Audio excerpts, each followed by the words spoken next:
Hello friends, in this video we are going to discuss the Ohm's bridge.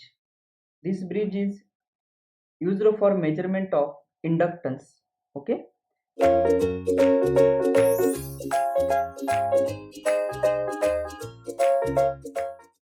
this is a circuitry R2, C2. These are the variables and unknowns are L1 and R1. Okay, specifically R1 is the internal resistance of the coil and L1 is the inductance of the coil. Okay, next, so can we write Z1 is equal to, yes, Z1 is equal to R1 plus j omega L1.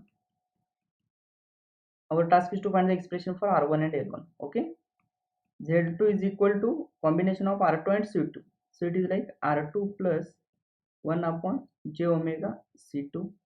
Okay, next Z3 is equal to branch BC impedance, that is equal to R3 only, and Z4 is equal to capacitive reactance, that is 1 upon j omega C4. Okay, at bridge balance we know, at bridge balance Z1 Z4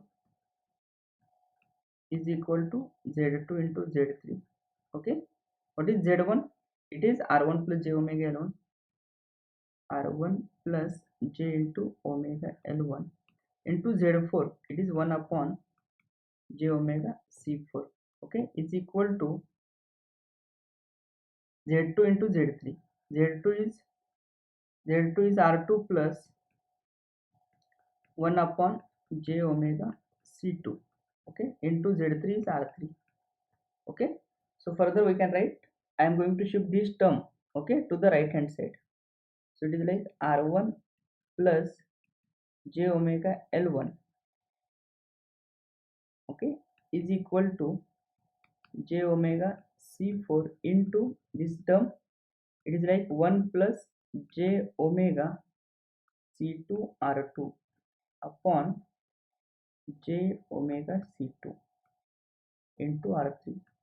Okay, again this j omega and this j omega, it will get cancelled out. Okay, so next I am going to shift this C2 to the right hand side.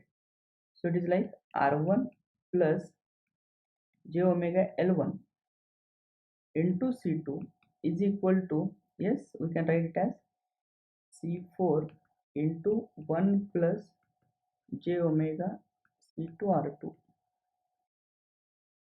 into R3. Okay, so next we can write it as R1 C2 plus j omega L1 C2 is equal to, after multiplying, it is like R3 C4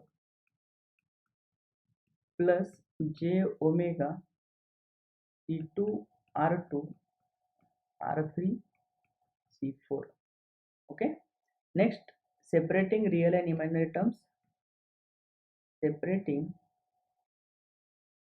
real and imaginary terms.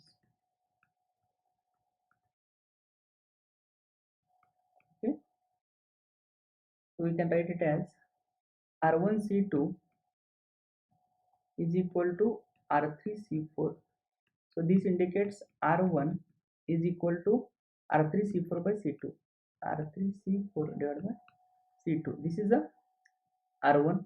Similarly, imaginary term if we equate, it is a j omega L1 C2 is equal to j omega C2 R2 R3 C4. Here j omega will get cancelled out. So therefore we can write L1 is equal to C2 C2 also will get cancelled out. R2 R3 C4 only. Right? This is a L1. Are you getting the point? Okay. Unknown L1 and it is a R1. Right? Next.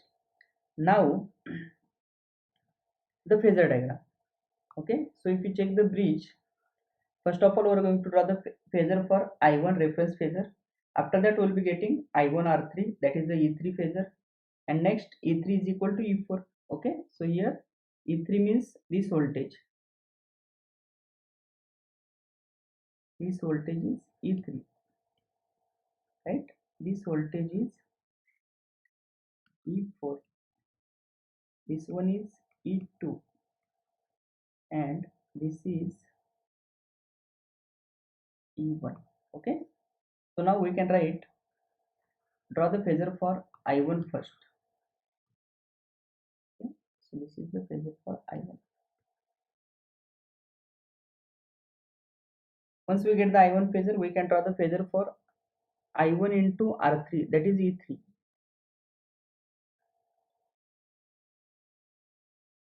So it is E3 is equal to I1 into R3, which is same as that of E4. Okay, because E3 and E4 are same. E3 and E4 are same. Okay, next, which is equal to I2 into 1 upon omega C4, which is equal to I2 into 1 upon omega C4. Okay, this is the E3 and E4 as well as I1 phasor we are having. Okay, next, if you check I1 into R1 plus I1 into omega L1 is nothing but E1. Okay, so phasor for I1 into R1, so it will be like this: I1 into omega L1, it will be like this, perpendicular. This is I1 into omega L1, and addition of these two phasors, this phasor, is nothing but E1,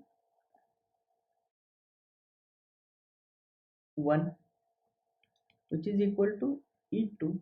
Okay, next, if this is phasor for E1 and E2, okay, now can we draw the phasor for E? Yes, addition of these two phasors is nothing but the phasor for E. This phasor and this phasor is nothing but E.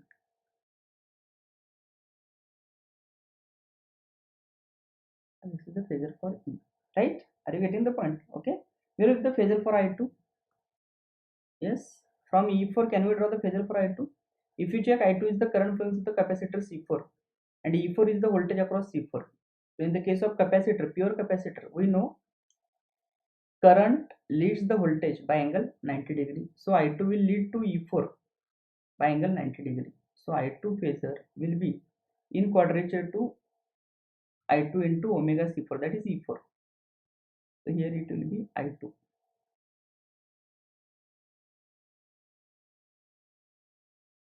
Right? This will be the phasor for I2. Are you getting the point? Okay. So this is about the Ohm's bridge. Thank you.